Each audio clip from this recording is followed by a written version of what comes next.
Donc on voit ici que le roi a pleinement confiance en Esdras. Il y a des responsabilités qu'on ne confie qu'aux hommes de confiance.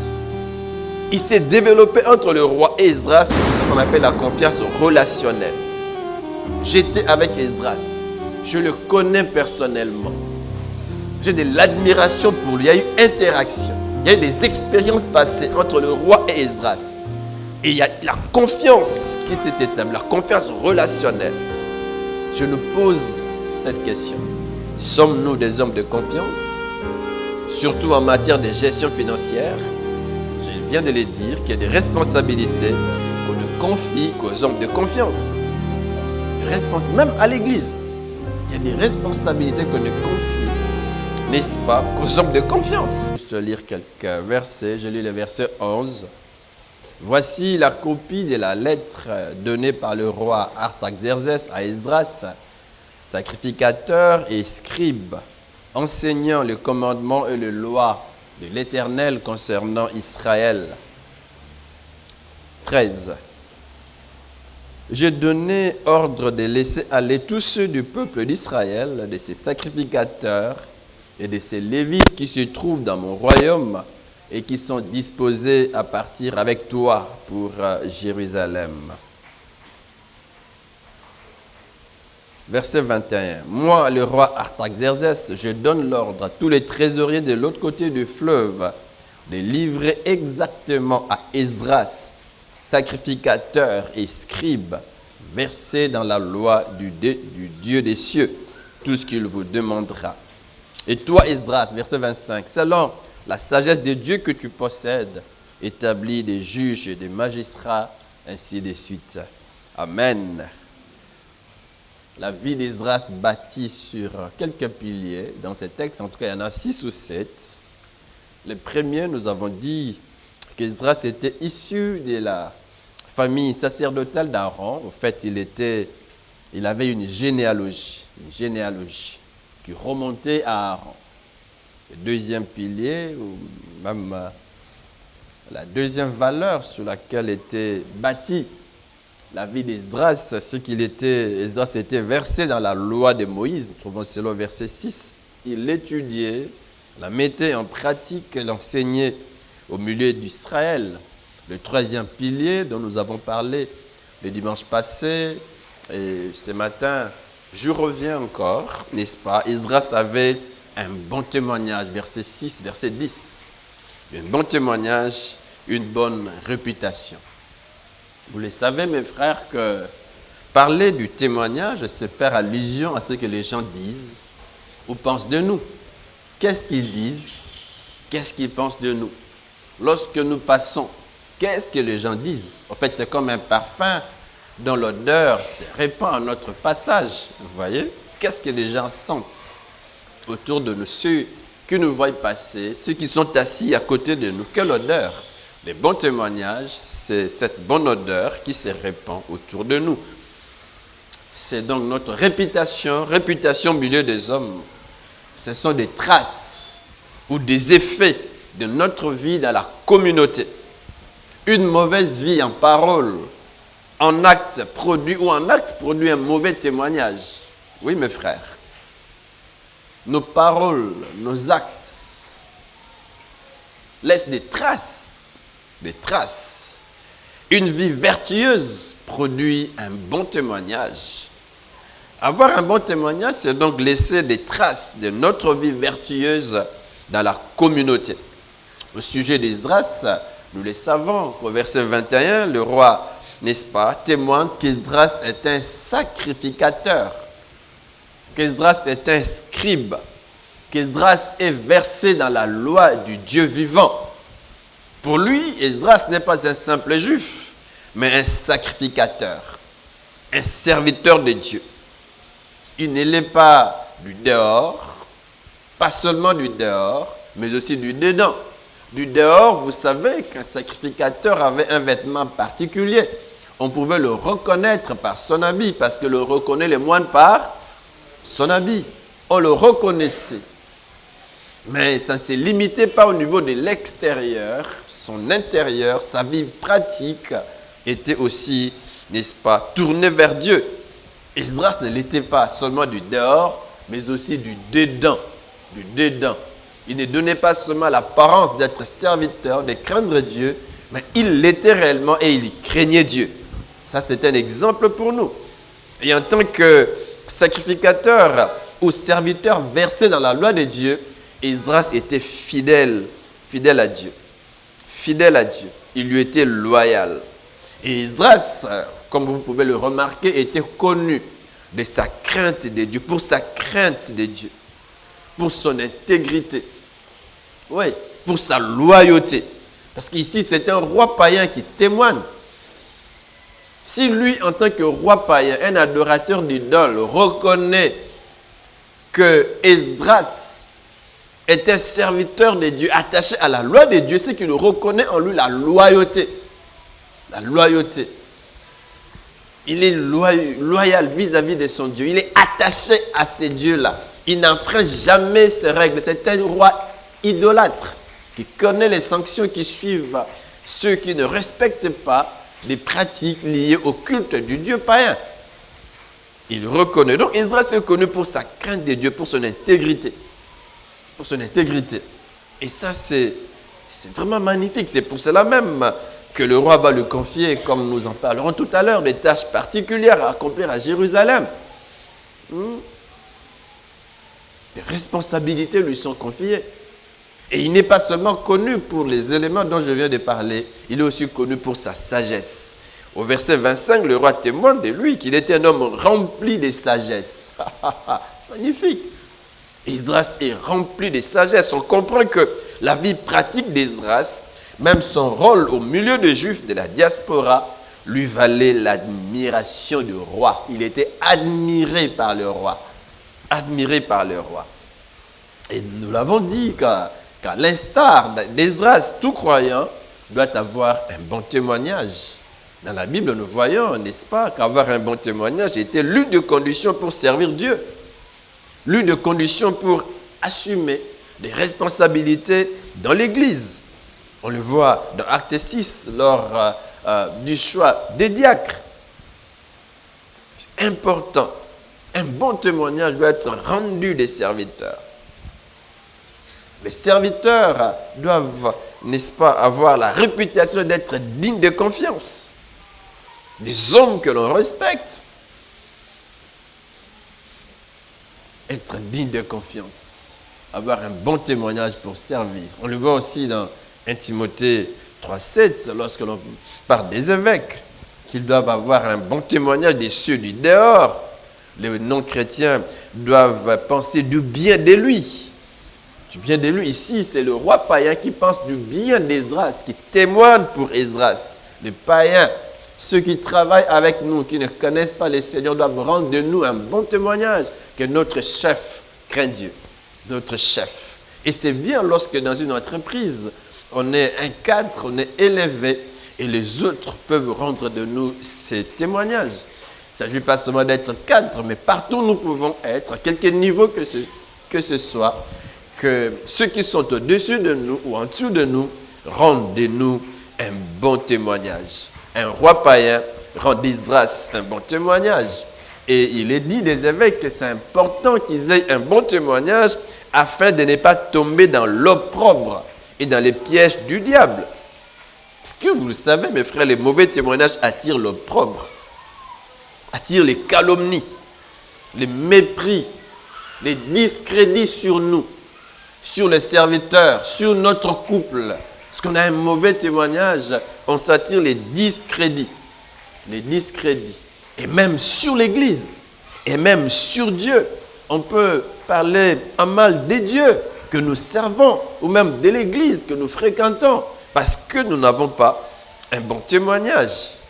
Et nous trouvons dans la Bible, mes frères, plusieurs hommes de Dieu, de qui l'on a rendu un bon témoignage. Dans l'Ancien Testament, il y a plusieurs personnalités, mais je retiens Élisée dans 2 Rois 4,9, la femme de Sunem, qu'il appelle les saints hommes de Dieu.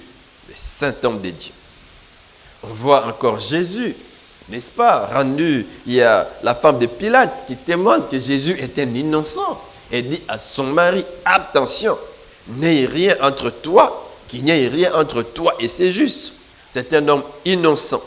Il est juste. À la croix, alors que Jésus est crucifié, n'est-ce pas, il y a deux criminels, l'un à sa droite, l'autre à sa gauche. L'un injurie Jésus, il le méprise, une très mauvaise attitude. L'autre, eh bien, il ne les suit pas dans ses injures. Il est différent, c'est bien d'être différent, de ne pas nous couler dans les moules de tout le monde, de ne pas suivre ce que font les autres ou ce qu'ils disent, surtout si c'est mauvais. Lui est différent, il dit, mais pour nous, c'est justice, mais pas pour lui. Mais pas pour lui. Nous méritons à cause de nos crimes, mais pas lui. Il est innocent.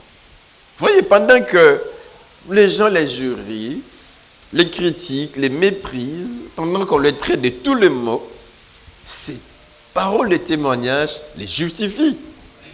Mais les plus grands témoignages, pour Jésus, n'étaient pas venus des hommes, mais des dieux. Vous savez qu'au début de son ministère, le Père a rendu de lui un bon témoignage. Il dit, celui-ci est mon fils. Oh, j'aime ça. C'est le Père qui témoigne. Il est mon fils, en qui j'ai mis tout mon affection. Je l'aime. C'est mon fils. Je l'aime, je l'aime. Et un autre témoignage, c'est sa résurrection. La résurrection de Jésus d'entre les morts, c'est la preuve qu'il était innocent. C'est la preuve qu'il a donné satisfaction au cœur des dieux. Au cœur des dieux. Et c'est important. Vous savez, les hommes peuvent rendre de nous un bon témoignage, c'est bien. Mais le plus grand témoignage, c'est celui qui vient des dieux. Qu'est-ce que Dieu dit de nous? Qu'est-ce que Dieu pense de nous? Souvent, nous cherchons, n'est-ce pas, à ce que les gens disent du bien de nous, même en vivant dans l'hypocrisie, on se fait passer pour ce qu'on n'est pas. Mais mes frères, si on se fait passer pour ce qu'on n'est pas, les hommes peuvent avoir une bonne impression de nous. Mais qu'est-ce que Dieu va dire de nous? Est-ce que Dieu aussi peut rendre témoignage de nous? On dit que le témoignage de Dieu est plus grand que ce témoignage qu'il a rendu à son Fils. Le témoignage de Dieu est plus grand. Mais du moins, je reviens sur cet élément que tout le monde, n'est-ce pas, beaucoup de gens critiquaient Jésus. Je l'ai dit, on les traitait de tous les maux, mais Dieu l'a justifié. Dieu l'a justifié. Dieu l'a justifié. Tout le monde donc ne dira pas du bien de nous. Certains peuvent bien le faire de manière délibérée, dans le but de nous détruire. Mais Dieu finit par nous défendre. Dieu finit par nous laver des injures, nous laver des calomnies. Dieu les fait, mes frères. Il nous lave, il nous justifie. Même pas aujourd'hui. Beaucoup de gens qui peuvent nous critiquer aujourd'hui, demain ou après-demain, pourront changer d'avis. Dieu peut le forcer à changer d'avis. Changer d'avis. L'essentiel, mes frères, c'est qu'on ne nous trouve pas dans ce pourquoi on nous calomnie. Mais Dieu nous lave de nos calomnies. Un autre serviteur de qui l'on a rendu un bon témoignage, c'est Gaius. On dit qu'il était attaché à la vérité. Toute l'Église rendait de lui, n'est-ce pas, un bon témoignage. Il y a Démétrius. Jean se porte garant. Jean rend témoignage à Démétrius. Je vais y revenir tout à l'heure. Jean, l'apôtre, les seuls qui étaient restés vivants des autres. Tous les autres apôtres étaient morts. Jean était resté les seuls et il inspectait l'Église. Il envoyait des évangélistes itinérants partout. Et ici, il envoie Démétrius et il rend de lui un bon témoignage. Il dit, la vérité elle-même rend témoignage à qui? À Démétrius. Il dit, nous aussi. Oh, j'aime ça. Nous aussi. Nous lui rendons un bon témoignage. C'est bien lorsque nos responsables, nos autorités spirituelles, tout ça rendent de nous un bon témoignage. Ça, c'est dans 3 Jean, verset 6, verset 3, verset 6 et verset 12. Mais il y a 2 autres serviteurs que j'aime. Dans Acte 10, on nous parle, n'est-ce pas, d'Ananias. Ananias, dans Acte 6. Ananias, Acte 10, 12. Ananias était un homme pieux homme pieux, un nommé Ananias, homme pieux selon la loi, et de qui tous les Juifs demeurant à Damas rendaient un bon témoignage, vint se présenter à moi. Hein? Parce que c'est Paul ici qui rend témoignage de son expérience dans Acte 9, n'est-ce pas? Il dit Ananias, homme pieux selon la loi. Est-ce que vous me suivez? On dit c'est un homme pieux selon la loi. En fait, il est attaché à la loi de Moïse. Il la respecte.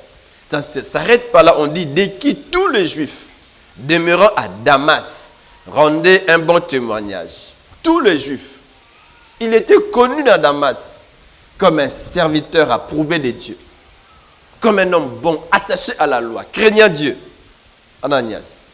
Et la dernière personne pour qui l'on a rendu un bon témoignage, dans Acte 10, au verset 22, il s'agit de Corneille.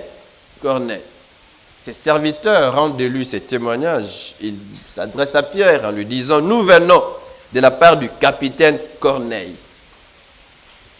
Capitaine Corneille, notre chef.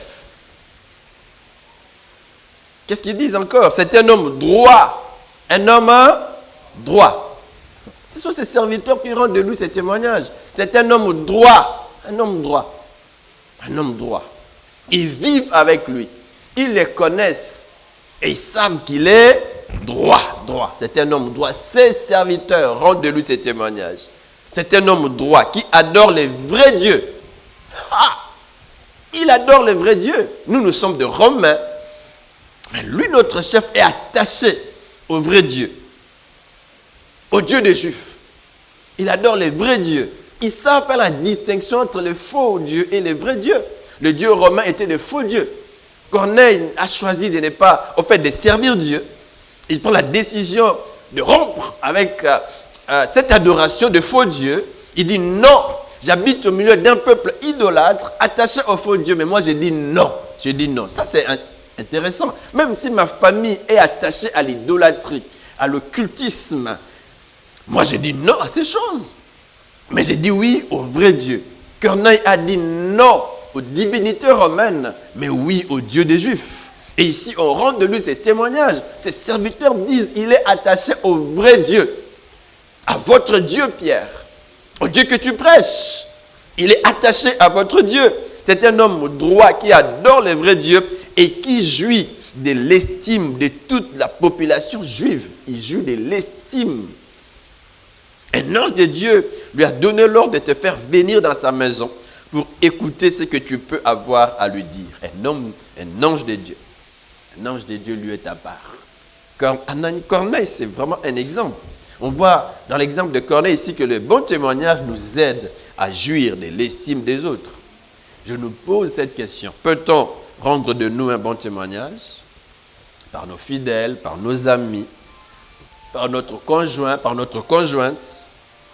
Ce qui est vrai, c'est que plus notre cœur sera rempli de la parole de Dieu, plus nous aurons une vie transformée et une bonne réputation à la gloire de Dieu. Laissons donc la parole de Dieu nous transformer complètement. Et nous aurons, n'est-ce pas, un bon témoignage devant les hommes et devant Dieu. Mais retenons avant de passer que le bon témoignage nous attire le respect. Le bon témoignage nous attire l'estime. Le bon témoignage nous attire la confiance des autres. C'est d'ailleurs ce qui a fait d'Esdras un homme de confiance. C'est le quatrième élément caractéristique de sa vie. Esdras était un homme de confiance. On le voit du verset 15 au verset 23. Un homme de confiance. La confiance, c'est l'assurance. C'est un sentiment de sécurité. C'est une attente qu'on peut se fier à quelqu'un pour qu'il remplisse ses obligations, pour qu'il remplisse ses engagements. On a confiance. On a cette attente de lui. On a cette attente de lui. Et la confiance est bâtie sur certaines valeurs, plusieurs d'ailleurs, comme la bonne réputation. C'est l'un des éléments sur lesquels est bâtie la confiance. On fait confiance à quelqu'un qui a une bonne réputation. La confiance est aussi bâtie sur le respect de la parole donnée. j'ai fait ce que j'ai dit. Eh bien, prête-moi telle somme d'argent. Ah ben, je ne nous encourage pas à prêter de l'argent. Je donne un exemple. Prête-moi 10 dollars, 20 dollars. Je te le rembourse, je te le remets dans 2 jours. Eh bien, dans 2 jours, je viens. Vous êtes avec moi? Est-ce que je peux utiliser votre livre? Juste, je vais lire, mais je vous le remets dans 3 jours. Et je remets aussi votre CD. Et je remets aussi la parole donnée. Je viens à 10 heures et à 10 heures, je suis là. Le respect de la parole donnée. L'un des éléments sur lesquels est bâti la confiance, les bons comportements. Les bons comportements. Un autre élément. Les compétences. On peut avoir confiance à quelqu'un qui est compétent. L'intégrité. Il y a plusieurs valeurs. Et on voit ces valeurs dans la vie d'Esdras. C'est pour cela que le roi a confiance en lui. Le roi croit en son intégrité. Le roi croit en son honnêteté, en sa loyauté. Et le roi sait qu'Esdras est un homme sage. Et parce qu'Esdras est un homme de confiance, le roi les charge d'une mission très importante, clairement définie, n'est-ce pas, du verset 14 au verset 26. Un homme de confiance. Le roi sait qu'il l'est et il lui confie une mission très importante. Relisons un peu ces textes. Le verset 13 dit ceci. Voici mes ordres. Je prends la version Parole de vie. Voici mes ordres. Tous les Israélites de mon royaume, prêtres, lévites ou gens du peuple qui veulent retourner à Jérusalem avec toi peuvent partir. Le roi s'adresse à Esdras. Il peut partir. Tu peux partir avec eux. J'ai confiance en toi. Tu peux partir avec eux. Tu peux être leur leader, n'est-ce pas? Verset 14. Moi-même et mes 7 conseillers. Je pense que c'était donc des autorités élevées du pays. Moi-même et mes 7 conseillers. Nous t'envoyons à Jérusalem. Qui envoie Esdras? C'est le roi et ses 7 conseillers. Qui l'envoie? On n'envoie pas n'importe qui. Tu auras avec toi les textes de la loi de ton Dieu. Les textes de la loi de ton Dieu. Et tu examineras comment cette loi est respectée. Toi, tu respectes cette loi. Tu la connais, tu l'enseignes. Alors va chez toi à Jérusalem. Vérifie comment ceux qui sont là, n'est-ce pas, ils respectent cette loi. Vas-y, vas-y. En même temps, verset 15, tu emporteras quoi? L'argent et l'or que moi et mes conseillers, nous voulons offrir au Dieu d'Israël, qui a son lieu saint à Jérusalem. Est-ce que vous me suivez? Dieu s'était déjà levé pour que le temple soit rebâti. Il a touché Cyrus, il y a déjà plusieurs années passées, pour qu'il libère le peuple, que les Juifs rentrent chez eux à Jérusalem pour rebâtir les temples. Vous êtes avec moi? Est-ce qu'on est ensemble? Ils rentrent avec beaucoup de biens. C'était aussi bien géré. L'argent, les contributions volontaires, bien géré par Zorobabel, bien géré. Et maintenant, c'est au tour d'Esdras de revenir avec un grand nombre de prêtres, des Lévites, pour le culte. Et le roi Artaxerxès sait que pour la reconstruction, les Juifs ont besoin d'argent. Lui et ses conseillers ont fait des contributions. Ils ont donné de l'or, ils ont donné de l'argent. Et ça, c'est bien, mes frères, parce que Dieu touche toujours nos cœurs. Ici, Dieu se pourvoit lui-même pour la reconstruction du temple. Dieu se pourvoit, le Dieu qui se pourvoit et qui touche même des cœurs pour que le temple soit rebâti. Donc le roi veut envoyer de l'argent, mais il fait un homme de confiance pour porter cet argent et cet or à Jérusalem. Et cet homme qu'il a choisi, c'est qui? C'est Esdras. Tu emporteras aussi, verset 15, tout l'argent et tout l'or que tu trouveras dans toute la province de Babylone. Ce sont les dons que les gens de ton peuple et les prêtres ont offerts librement pour le temple de leur Dieu à Jérusalem. Le roi païen, ses conseillers ont donné, mais les prêtres eux-mêmes, les juifs eux-mêmes aussi ont donné librement, ont donné généreusement.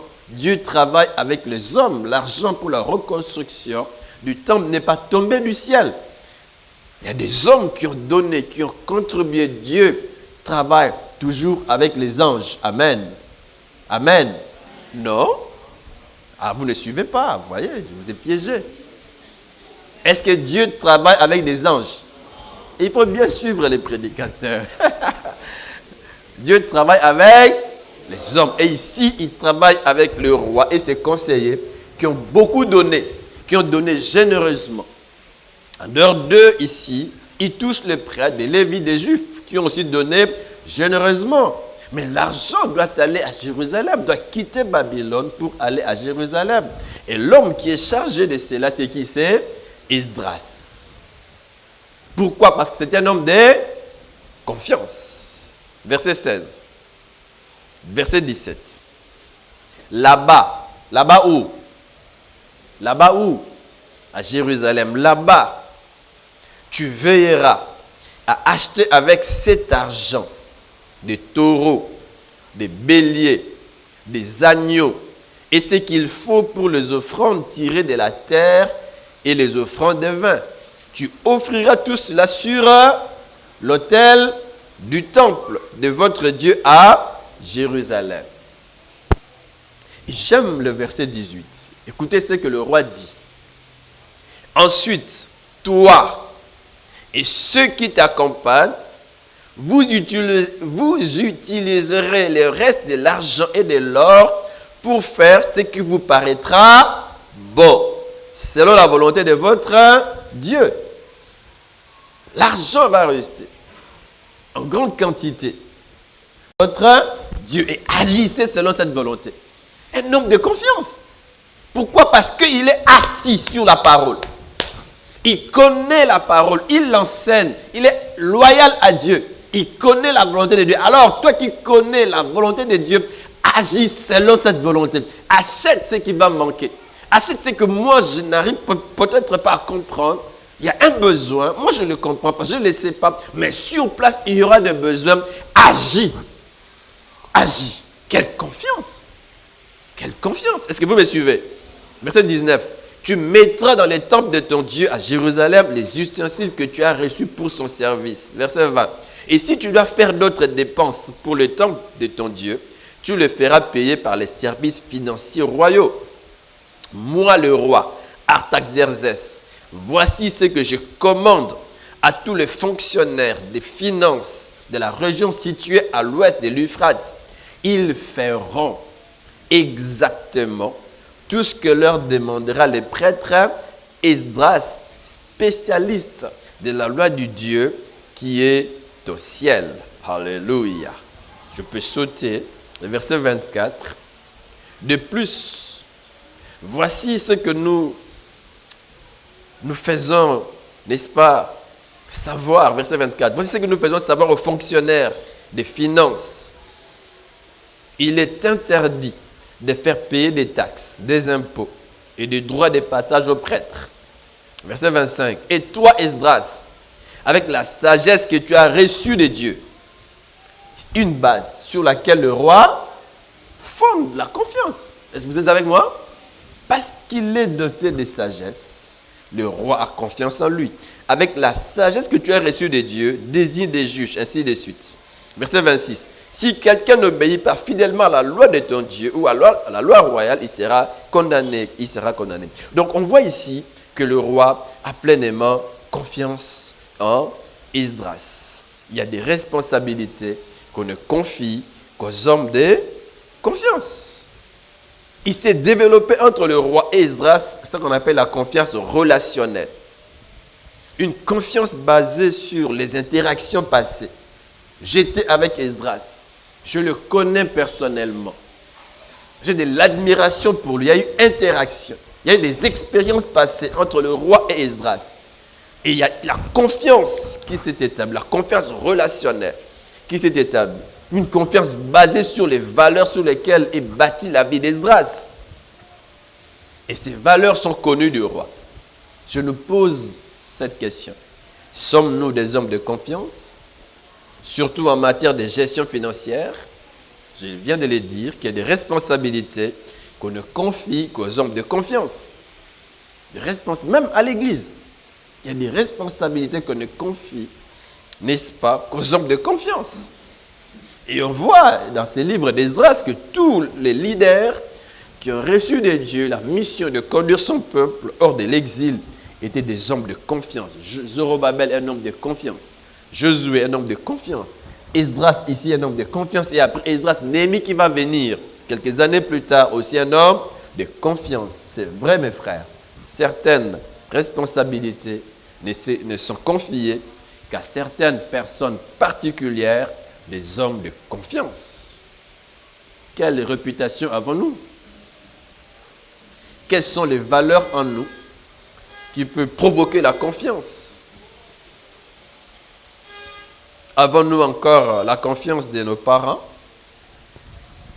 de notre conjoint, de notre conjointe, et même de nos responsables spirituels? Avons-nous encore leur confiance? Si oui, gloire à Dieu.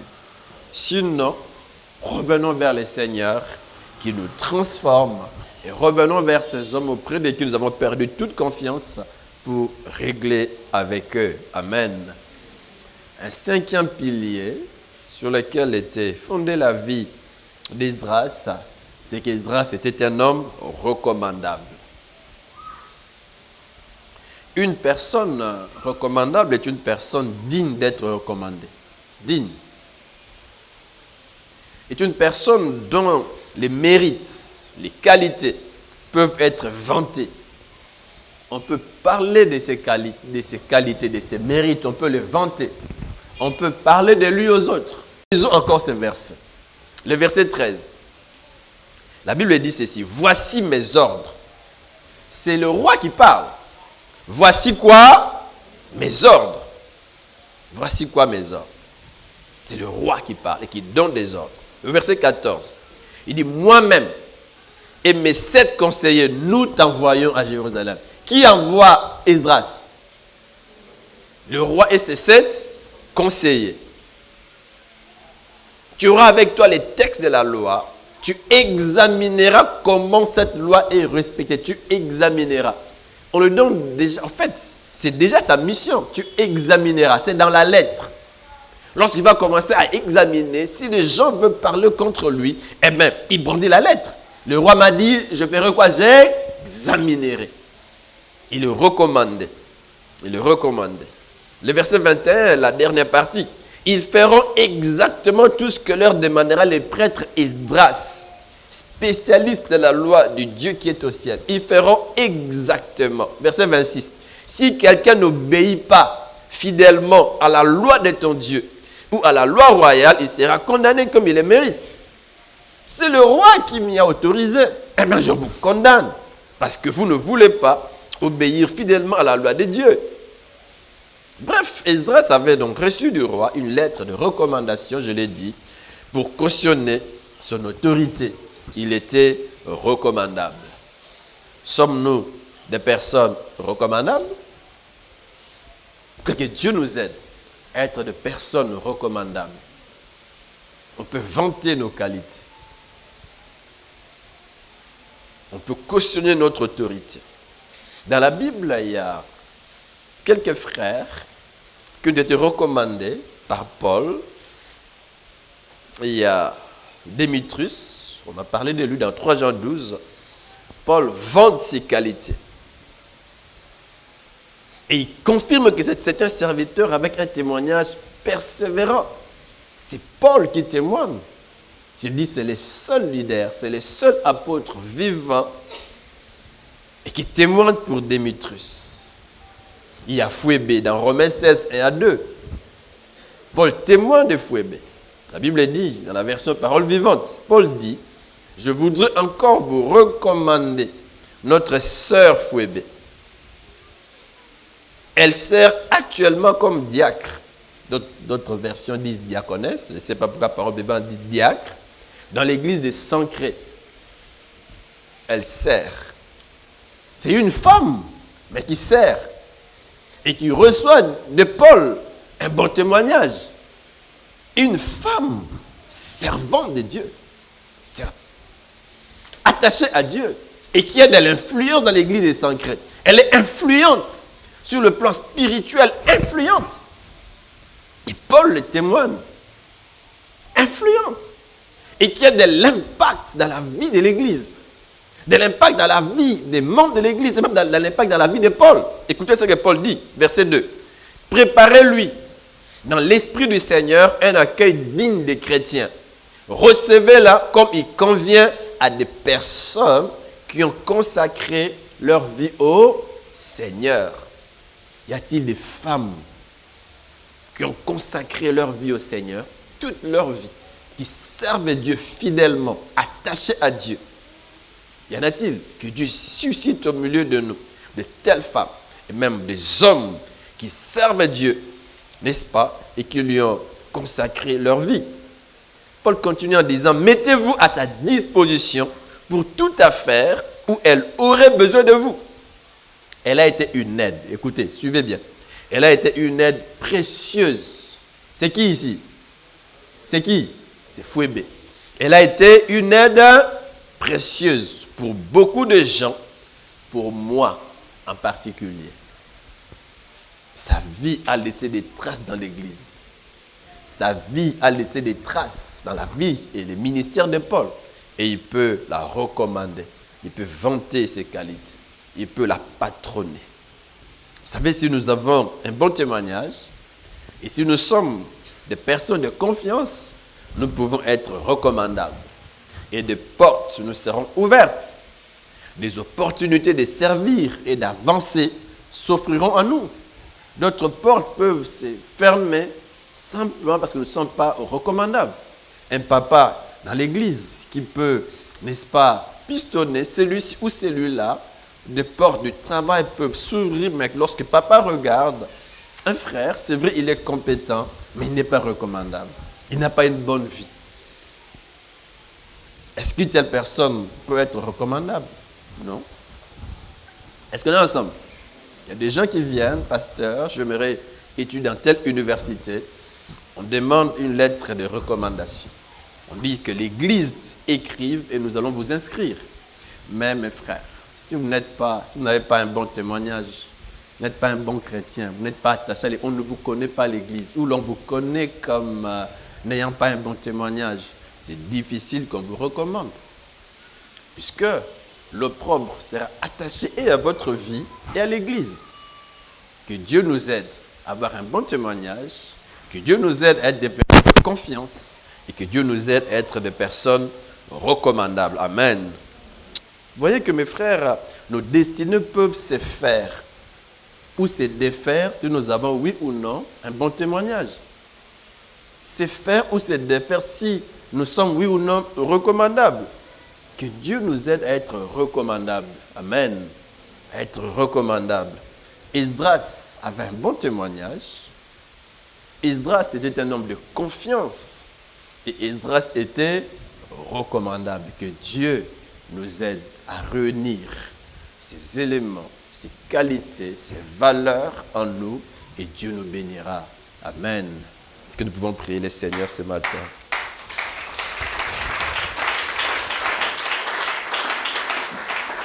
Que chacun se recommande à Dieu en disant, Seigneur, aide-moi, aide-moi, aide-moi.